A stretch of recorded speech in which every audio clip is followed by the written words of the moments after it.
right, everyone. Welcome back to the land of Chem. I am your host and the author. My name is Jeffrey Drum. Thank you all so much for joining me again.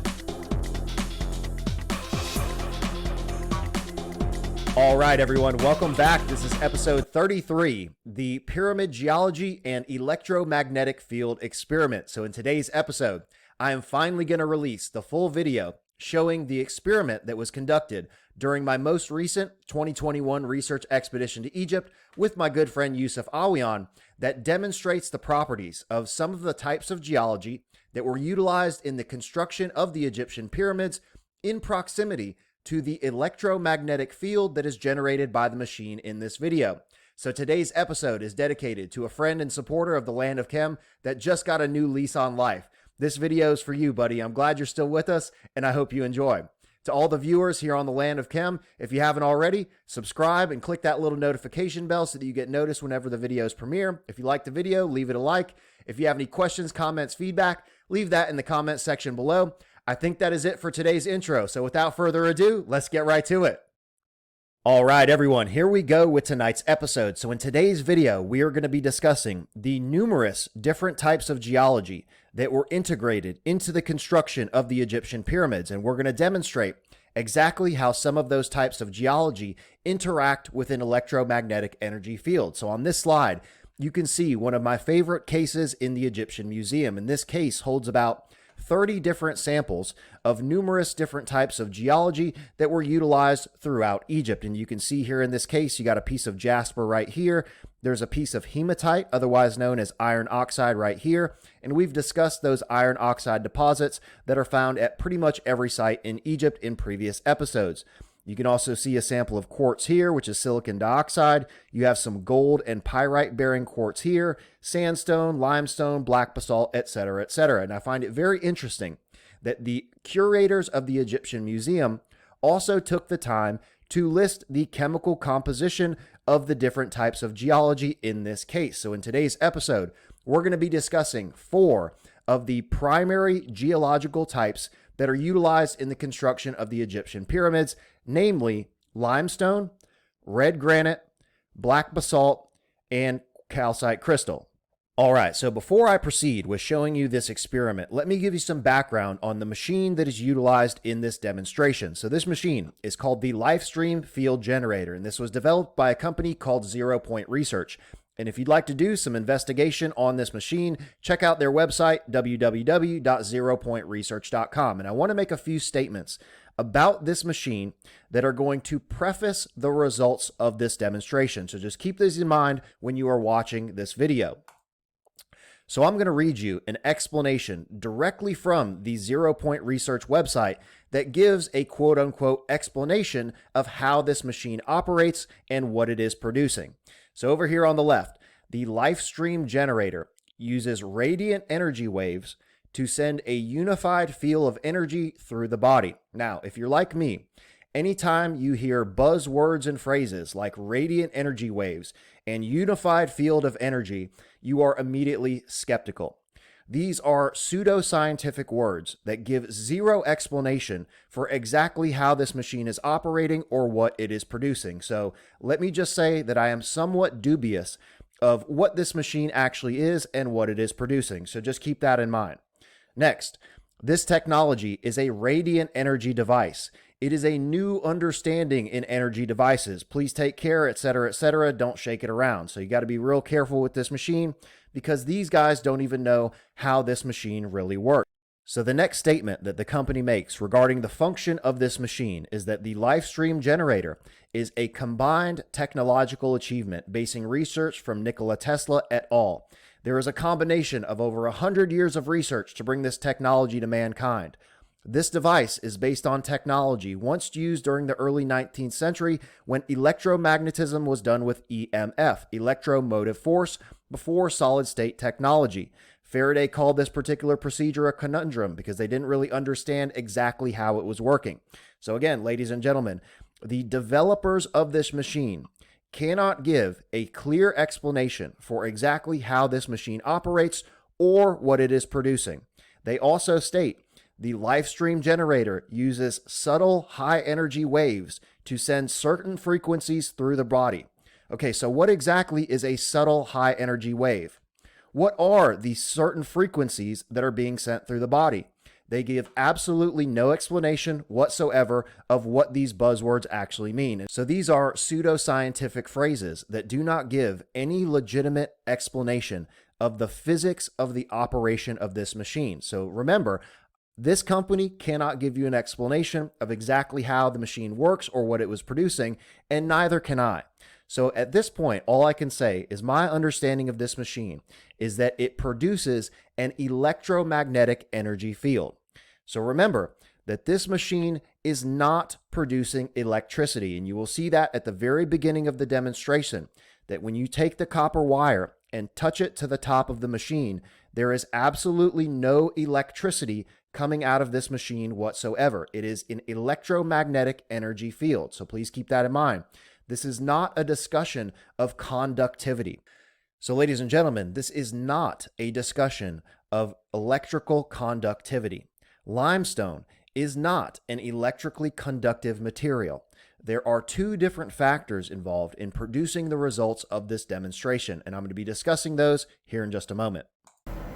Okay, again, we have the device that was built by our friend John D. Riley, the one that produces an electromagnetic charge or field, and it's now on, as you can hear it, and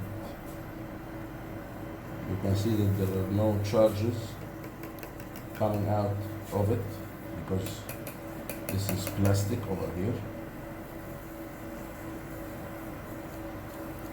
And just a note about the function of the machine. So this transforms alternating current into direct current, which produces, like Yusuf said, an electromagnetic field around the machine.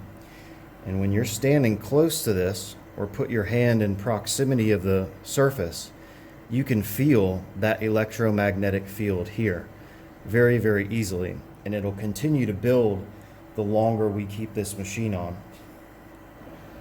And for any of you that are interested, this is called the LifeStream Field Generator, and you can go to zeropointresearch.com. Again, Yusuf and I don't have any affiliation with the machine, but we are going to use this to demonstrate some of the properties of the geology that can be found in the constructions in Egypt. So we're going to be taking a look at several different types of stone today. We have samples of limestone, we have samples of black basalt, we have samples of red granite, and we have samples of white calcite. And we're just going to make a couple of quick videos, again, demonstrating the properties of these stones in proximity to this electromagnetic energy field. All right, ladies and gentlemen, now that you've seen the setup for this experiment, the first sample that we're going to be testing is a sample of limestone. So at this point, I will say, I confirmed with Yusuf, and the samples that were utilized in this experiment are regular pieces of limestone. So Yusuf is a stone carver, and he has tons of samples of different types of stone all throughout his shop. And you'll see in the Djed Pillar experiment, this is a piece of limestone that they had laying around the shop that they've carved into the shape of the base of the Djed Pillar. So these samples are not samples that have been harvested from the Egyptian pyramids. These are regular old pieces of stone. So with that being said, this goes back to my previous episode discussing the properties of the geopolymer. And I would be very, very interested to get a sample of the geopolymer limestone that was created by the Geopolymer Institute and test that on this machine compared to the regular samples of limestone that we utilize from Yusuf's shop. To reiterate my point from the previous video on the geopolymer, I do not think that the Egyptian pyramids are constructed from geopolymer. I think that they're made from natural quarried stone. And you will see in the videos, I think that this was intentional due to the properties of this natural material. So that being said, let me give an explanation of the chemical composition of the limestone that is found throughout Egypt. So limestone is a sedimentary rock mainly composed of calcium carbonate, and we're going to be discussing calcium carbonate later when it comes to crystalline calcite. So just keep in mind that limestone and calcite are made of the same materials, but the calcite within the limestone is not in its crystalline form. And that is very, very important when discussing the properties of this type of stone. So we all know that limestone, again, predominantly calcium carbonate, is throughout the sites in Egypt. So these are a few samples that are found in that geological case in the Egyptian Museum. So this is a sample of crystalline limestone, and this is a sample of nummulitic limestone. In that previous slide, you saw that limestone is mainly composed of calcium carbonate and shells, and that is exactly what we see in these samples. And you can even see that when you tour the monuments. When you look at these samples of limestone, you can very clearly see that there are shells in this limestone. So these are just a few examples of limestone that are found throughout the sites in Egypt. So these are some of the paving stones found around the Great Pyramid. Of course, the body of the Great Pyramid itself is completely constructed from limestone blocks. You see here in the bottom right corner, this is actually limestone of the bedrock of the Giza Plateau that has been integrated into the body of the structure itself. And we'll be getting into this piece in a later discussion. And here on this slide, you can see some of the casing stones that remain on the exterior of the Great Pyramid, and these would have also been quarried directly from limestone. So here we go, ladies and gentlemen, the interaction of limestone in proximity to the electromagnetic energy field generated by the machine. So they can build up the energy field from it, and everyone who visits the sites is familiar with the combination of stones, which is of course the limestone, basalt stone, white calcite crystal or alabaster, and the rose granite. Every pyramid almost have at least 3 out of the 4 of these elements. And now we will see how some of them releases the charge that builds up and some of them don't. So, all right, so this first one that we have here, let me circle around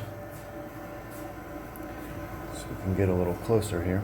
yeah. All right, so here is your sample of black basalt. This is the calcite. This is red granite here, and this is limestone. So a quick note about the chemical composition of these things. So limestone is predominantly calcium carbonate. This is going to be a mixture of things, mostly including quartz. This also has a high quartz content. And I have to get back to you on the specific content of the black basalt. Yeah.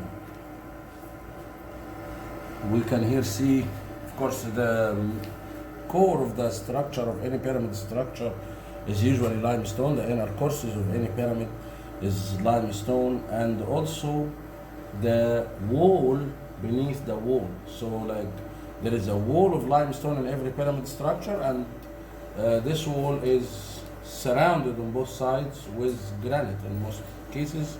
Sometimes it will be basalt, sometimes it will be another type of limestone. And even in the Great Pyramid, for example, the Eastern Temple of the Great Pyramid, we all know that that floor is made of the black basalt. The King's Chamber and the Antechamber of the Great Pyramid are made of the red granite. This white calcite is found all throughout the sites in Egypt, predominantly used in the floor of structures, but you also see it utilized in some other applications. And then, of course, the limestone is ubiquitous throughout all of the Egyptian pyramids and all of the structures here in Egypt. And the first one we're going to test here is that limestone sample. And you can clearly hear the discharge being produced. And if I can zoom in close enough, you may even be able to see the...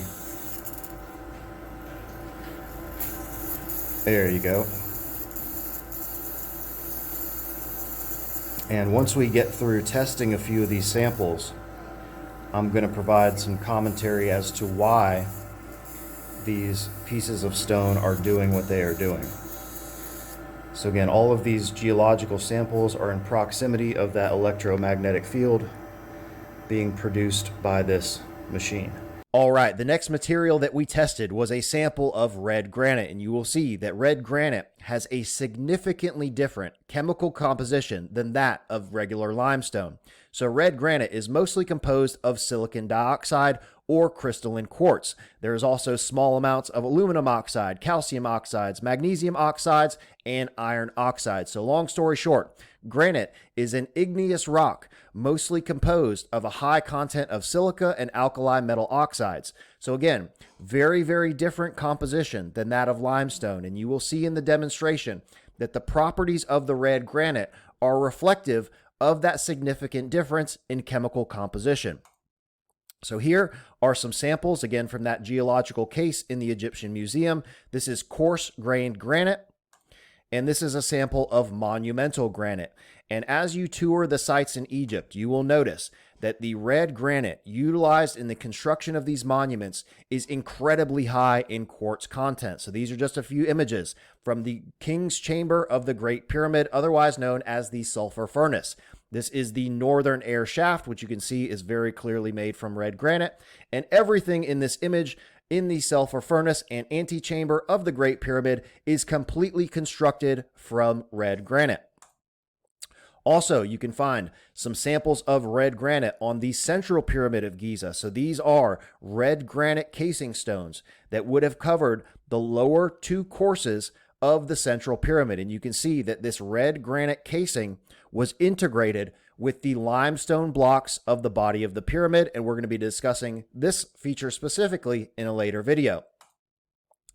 And here we go, ladies and gentlemen, at the third pyramid of Giza. And you can see all of these red granite blocks that are strewn around the outside of the Menkaure pyramid. And these red granite blocks would have risen to the 12th tier of the casing stones, and these have all been completely removed and destroyed. And as you're walking around the third pyramid, just pour some water on one of these pieces of granite, and you will see the massive content of quartz that is integrated into this red granite. It is almost completely made of crystalline quartz. This high quartz content is a very unusual feature of the red granite found throughout Egypt, and you're going to see the way this material interacts with the electromagnetic energy field being produced by the machine here in just a moment.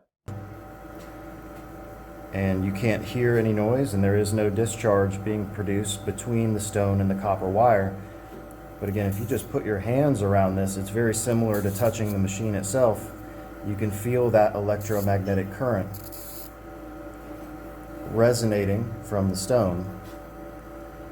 All right, the next sample of geological material that we tested was a sample of black basalt. And you can see here that the chemical composition of black basalt is relatively similar to that of red granite. It is produced completely differently within the crust of the earth. However, the materials that compose the stone are somewhat similar.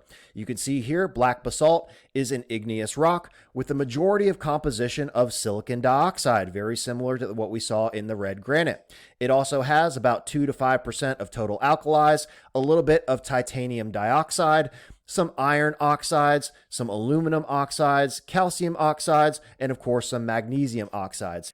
And although their chemical composition is relatively similar, black basalt does not have a high content of crystalline quartz like red granite, and you will see that the properties of the black basalt are quite different when interacting with the electromagnetic energy field being generated by this machine. However, black basalt also has some other very unique properties, and I'm going to be discussing those in a later video.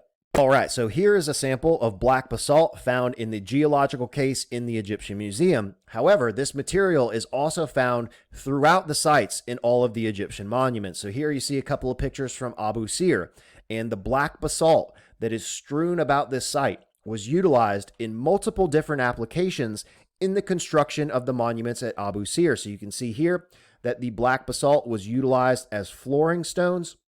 It was also utilized as integrated casing stones, and you can see here on the right that the walls and the ceilings of some of these chambers may have been completely constructed from black basalt. So Abu Sir is a very unusual site that integrates multiple different types of geology in the construction of these monuments. And so remember that black basalt not only has properties when interacting with the electromagnetic energy field, but also has a unique set of properties that I have not mentioned yet, and we'll be getting to that in a later video. And here, ladies and gentlemen, you can see the black basalt paving stones that are found on the eastern side of the Great Pyramid. This is probably the most famous area for the utilization of this type of material. And you're going to see the way that this black basalt interacts with that electromagnetic energy field in the demonstration here in just a moment. And here we have the basalt stone.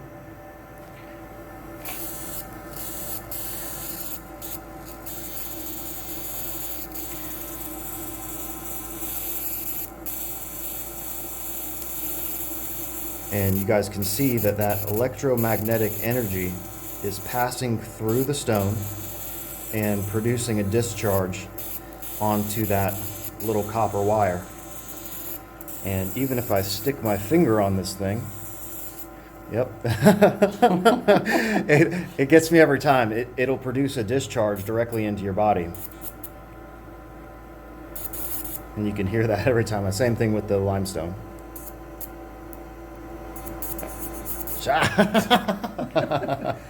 And last but not least, the sample of calcite crystal. So we discussed calcite as being a major component of limestone in the previous slides. However, there is a major difference in crystalline calcite. It is still composed of calcium carbonate. However, that material has been integrated into its crystalline form, so it has significantly different properties than that of regular old limestone. And you're going to see that here in just a moment when we test this sample of calcite crystal in its interaction with the electromagnetic energy field coming out of this machine. All right, so here is a sample of that crystalline calcite that's found in the geological case in the Egyptian Museum. And I'm very surprised that they picked probably the most boring sample of calcite crystal that they could possibly find. And there are much more spectacular examples of this material found in the sites in Egypt. For example, when you are visiting the Pyramid of Winis, you will see this spectacular calcite strewn all across this site. And you can see here, this material here that you see embedded in the floor of this Eastern temple is all crystalline white calcite. And here's a close-up of some of that spectacular calcite. And you can see here in this image the significant difference between calcium carbonate when it's in its crystalline calcite form compared to that of regular old limestone. It is a very, very different material, and it has significantly different properties. Here's another close-up of some of the calcite crystal found at the Pyramid of Winis. And these channels, ladies and gentlemen, have also been carved from massive blocks of white calcite crystal. And here, this is inside the Pyramid of Winis. And the back third of the primary chamber inside of this pyramid is completely constructed from white calcite. Here on the left of this image, this is limestone on the front 2/3 of the chamber. And the remainder, the entire back third of this chamber, these are massive slabs of white calcite crystal. And I'm going to show exactly how this material interacts with the electromagnetic energy field produced by the machine here in just a moment. And ladies and gentlemen, here we are inside the Valley Temple of the Sphinx, or the Valley Temple of the Giza Plateau. And just take a look at this white calcite that was used in the floor of the temple. And every time I've come in here, this is probably my 4th or 5th time in this structure, I can't help but imagine what this would have looked like in its original pristine condition with the polished white calcite floors, these massive red granite pillars.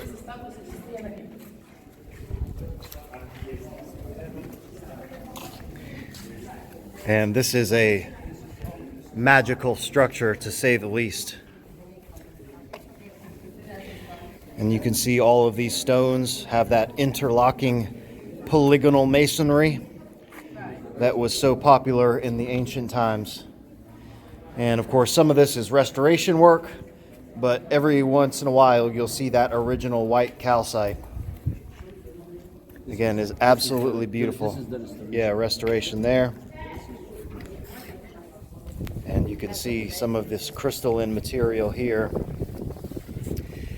Again, what did this floor look like when it was original? How beautiful would that have been? But then when we come to white calcite,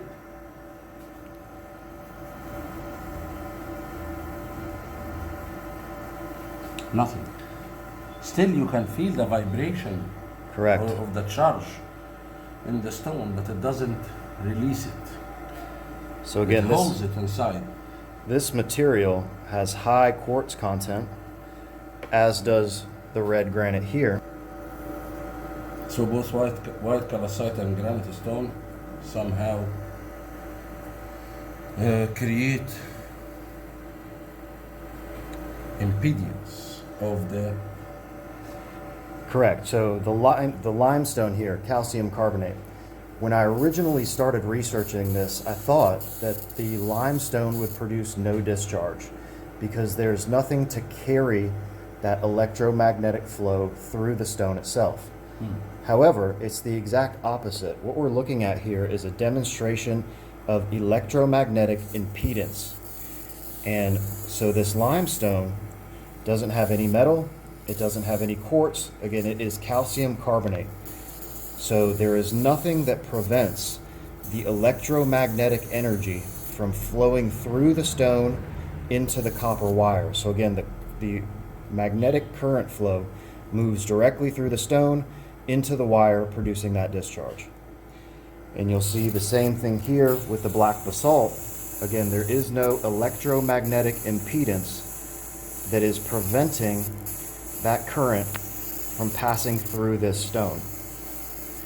And just remember that the body of all of these pyramids are constructed from that limestone. Again, one more shot here of the calcite. And the reason that I believe that this is happening with the calcite and the granite, again, I thought that would produce the biggest discharge. However, these stones with the high quartz content and the high metal content in the red granite are capturing that electromagnetic energy that is building up in the machine and trapping it inside of the stone. Again, that electromagnetic impedance, so you can feel the energy vibrating through this stone, and it's holding on and trapping all of that electromagnetic energy inside of the red granite, inside of the crystal in the white calcite, and these other two types of stone just allow it to pass directly through without capturing it inside of the stone.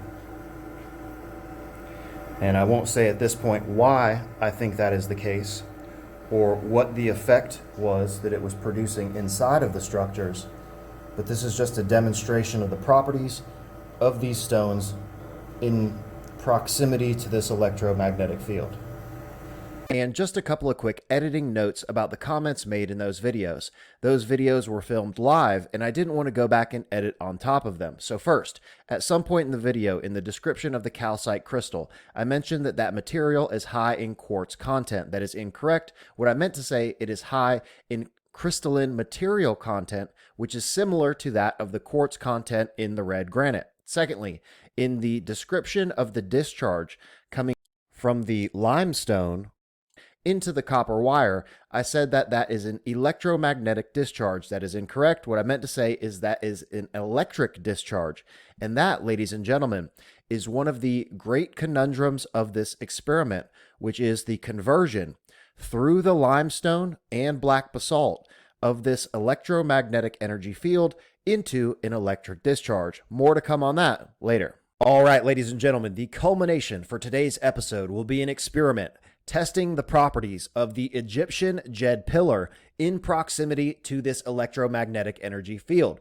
So the main reason for the development of this experiment was to test the layering of different geological types in proximity to this electromagnetic field. So in the sites in Egypt, you will find different types of layering of these geological materials. It can be black basalt on top of limestone, or granite on top of limestone, etc. So we wanted to test to see if there's any difference in the results of the experiment when you stack the different types of geology. So with that being said, I hope you enjoy. All right, ladies and gentlemen, in this next series of videos, we're going to do some different configurations of stone combinations. So we've demonstrated the properties of each individual stone, the limestone, the calcite, the red granite, and the black basalt. And this here is just a mock-up of what will eventually become a Djed Pillar. that we're going to build here on top of this electromagnetic field generator. And you can already hear. Yeah, we built this Djed Pillar with the combination of limestone and granite and basalt, three of the most famous types of stones in the pyramid complex.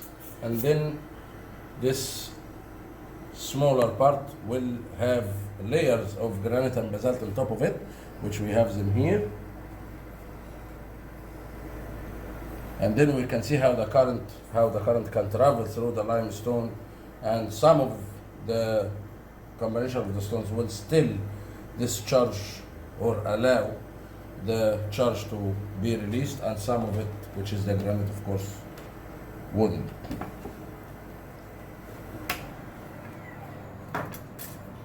So we build up the layers.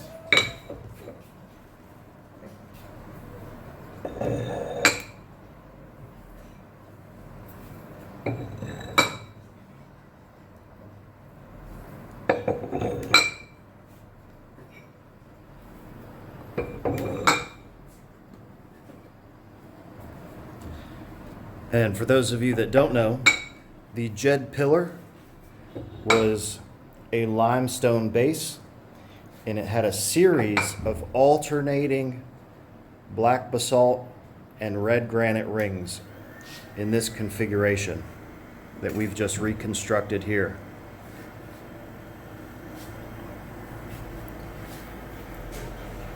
So we can see the base. Let's imagine that the base is going to be the mound itself, the natural mound, and it will have the charge.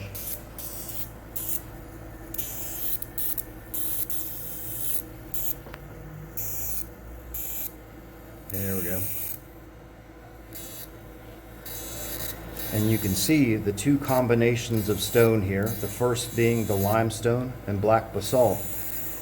Even with the combination of the two stones, the electromagnetic current is still flowing through the stones and producing an equal amount of discharge, whether it be just the limestone itself or the combination of limestone And basalt. and black basalt.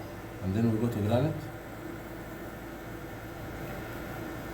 And again, the first time I saw this demonstration, this was the most unusual result for me, because I expected the exact opposite. I expected there to be a significantly higher discharge from the red granite due to the metal content and the quartz content.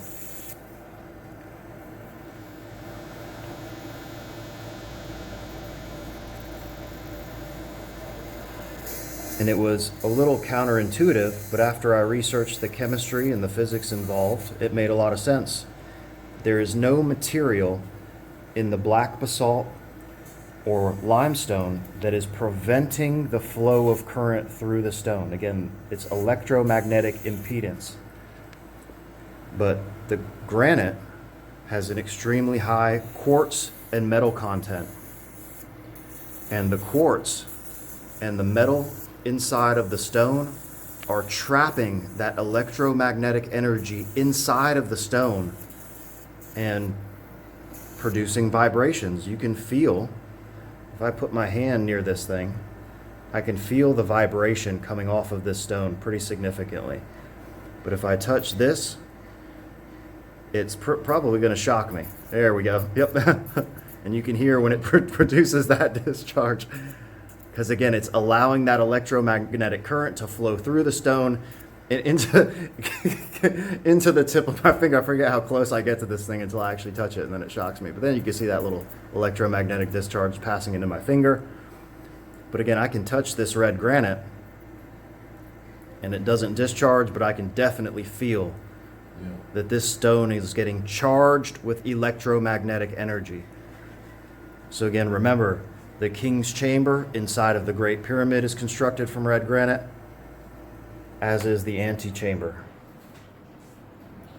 And yeah, I can imagine that the currents, natural currents of magnetic currents in the ground itself is not going to be as strong as the one produced by the machine. I mean, like focused or concentrated as the one that is produced by the machine. So in some cases, then these charges will be needed to be released if the walls and the floors are made from basalt, because then it's not going to hold the charge, it's going to release, or that the granite will still absorb from it. We want to also And try the piece of calcite again over here. I'll mention one more thing too. So Earth has an electromagnetic grid system that flows around the globe. And there are certain points across the Earth where there are crosses of the electromagnetic field. And these are called either, the vortexes or ley lines, intersections of ley lines. And the Great Pyramid is built on one of the largest convergences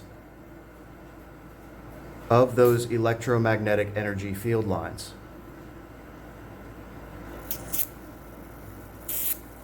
So again, you can see that significant discharge coming off the top of the machine. This is the limestone, Correct.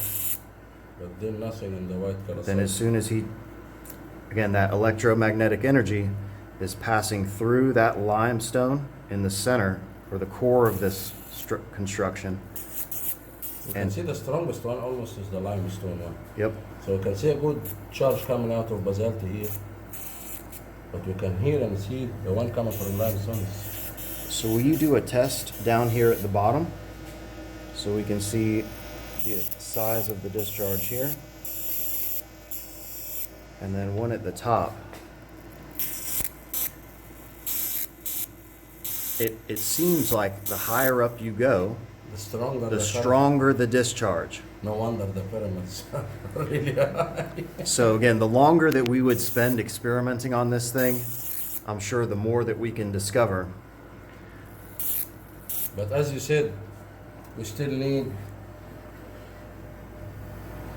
physics and geology, geophysics, and of course alchemy, and I will leave this up to you. And Yusuf and I both agree on this, that the Egyptian pyramids are constructed with the cumulative knowledge of all of the ancient sciences possessed by the civilization that built these things. So it was astronomy, mathematics, geometry, astronomy, physics, engineering, chemistry. All of these things are built into these structures. Biology, all of these things. Biochemistry, biophysics. And none of these stones were selected arbitrarily. There was a very specific purpose that they chose the stones. They were quarried from specific locations and brought to the site and purposed for whatever function they were going to do at the individual site.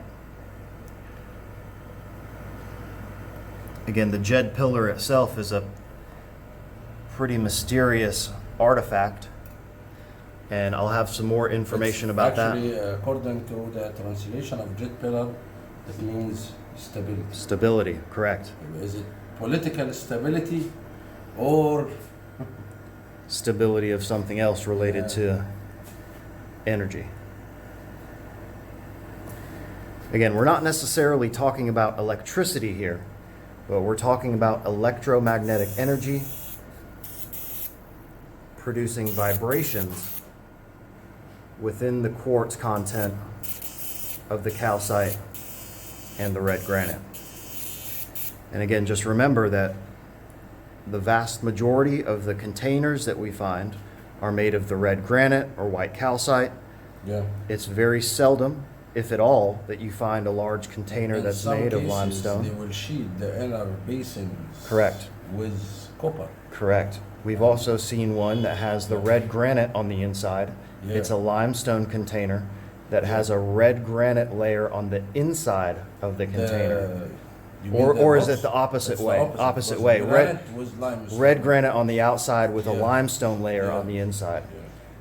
So again, we're not going to get into an explanation of what this was doing inside of these structures. This is just a demonstration of the properties of the stone for now.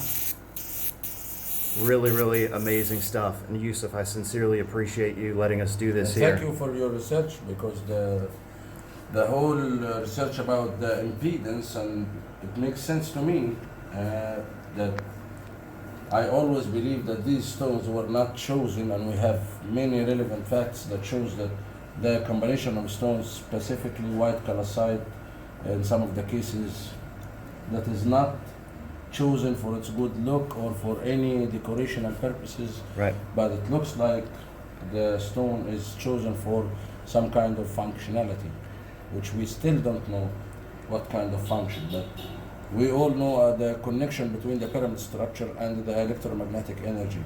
It's not something that, like all the experimentations that they made for pyramids to understand its power, you must create a model for the pyramid and then align it to the magnetic north. Right. That's when the activation will happen. So to align the structure to the magnetic north, the current may not be as concentrated as that, but it's still there, and it can build up the charge and it can affect, and that's maybe the power behind activating the pyramids, Right. and creating its field, which of course, as my father taught, one of his opinions was that it was created to humans for living healthier. And I can't say that I can take direct credit for any sort of discovery in relation to these stones. I'm certain that other researchers have been analyzing the properties of stone in connection to their own research. So what my interest is ancient chemistry and the application of the geology to facilitate the chemical reactions inside of these structures. So I know there's other people that have to have looked into this. The last time we were here in November, it was very puzzling to me why the granite was not producing the discharge. So I started to look into it. And again, I found out about the electromagnetic impedance that can be created with the quartz and the metallic content in the stones. Again, I don't want to take direct credit for that. I just happened to stumble across it when I was trying There's to. no coincidence. And you gathered information, like the information is out there, but to gather it to your research is important. It makes sense to me, and I appreciate you studying about the stone chemical composition and its connection with the magnetic current. This is very important. And I do believe that when studying these structures, you have to look at all of the details that are involved in the construction. Because if you were to forget about the geology and just focus on the chambers, you're missing an integral part of how they were constructed, why they were constructed, and what this configuration can actually produce if you put the right structure in the right place. And that's why I will take from what you are saying, and to be honest enough and say that for me as a researcher, of course, I cannot have all this science, all these aspects in my brain. There is capability for me. But like to study geology and physics and chemistry and astronomy and biogeometry and it's too much. So that's why I'll still say my opinion is that the real research will start when a group of scientists from each of these fields Correct. start to reveal the structure from their point of view. So not just one physicist, several. And some must think in the box, and then some must think outside the box. Correct. Because there might be other types of ways to understand physics and chemistry from the pyramid builder's point of view. Thank you guys for, Pretty awesome. yes, Thank you, Yusuf. you're welcome. And we'll talk to you soon, guys. Thank you. Thank you, John Riley. Yes, Never for this. forget the man who gave us this Again, machine. so if my explanation of the function of this machine does not make sense, hey, trust me, it doesn't make sense to me either. But that is just what's reported on the website. And again, this technology was being developed by Nikola Tesla and his colleagues. Again, transforming an alternating current into direct current, which produces an electromagnetic field around the machine. And so do that again. So Yusuf, again, he is passing the current from the machine, through the stone, through his body, But I don't feel it in my and body into my until I hand. get closer But to as you. soon as he touches it, I can feel a shock passing through his fingers into my hand. So again, the interaction with the body is something that you can't forget. Really amazing stuff. Thank you, Yusuf. All right, ladies and gentlemen, now that you've seen the full results of these experiments, allow me to make a few closing comments. So first and foremost, I cannot verify the physics that are involved in the operation of this machine, nor can I say exactly what this thing is producing. All I can tell you is exactly what is found on the company's website, which is a very, very vague description of how this machine operates. So they say that it generates a unified field of energy, okay? I'm assuming that means an electromagnetic energy field. However, I do not know the strength of that electromagnetic field. They also mentioned that it sends, quote unquote, certain frequencies through the body. I do not know what those certain frequencies are, nor do the individuals that made this machine. So just keep that in mind when you're evaluating the results of this experiment. And secondly, you may be asking yourself, how is this machine relevant to the function of the Egyptian pyramids, and how is it applicable to my theory that the Egyptian pyramids were producing chemicals on an industrial scale? So at this point, I will leave that up to you to speculate. So is this a somewhat pseudoscientific demonstration because we don't have a complete understanding of exactly how this machine operates, nor do we know the strength of the field it's generating, etc.? The answer to that is yes. But is it also a legitimate demonstration that shows some of the unique properties of this geology that could have been integrated into the operation of these structures? Yes, absolutely 100%. So it is both of those things. And it wasn't until several months later, after I returned from Egypt, that I was finally able to put all of the pieces together, and I discovered that the geology utilized in the construction of the Egyptian pyramids was intended to produce. And just a quick reminder that limited first edition print copies of the Land of Chem book are now available at www.thelandofchem.com. So if you'd like to help support the channel, just go to the website. You can grab a copy of the book, pick up a t-shirt. Either way, all the orders mean more to me than words can possibly ever describe. So I will say thank you. All right, everyone, that is it for today's video. This was episode 33, the Pyramid Geology and Electromagnetic Field Experiment. I really hope you enjoyed today's episode. For the next one in the series, episode 34, I have another banger in store for everyone, so just stay tuned. To all of the new subscribers here on the Land of Chem, thank you all so much for your support. If you want to pick up a copy of the book, again, my website is thelandofchem.com. If you'd like to follow me on Instagram, my page is @thelandofchem. I think that is it for today's episode, so I will see you next time.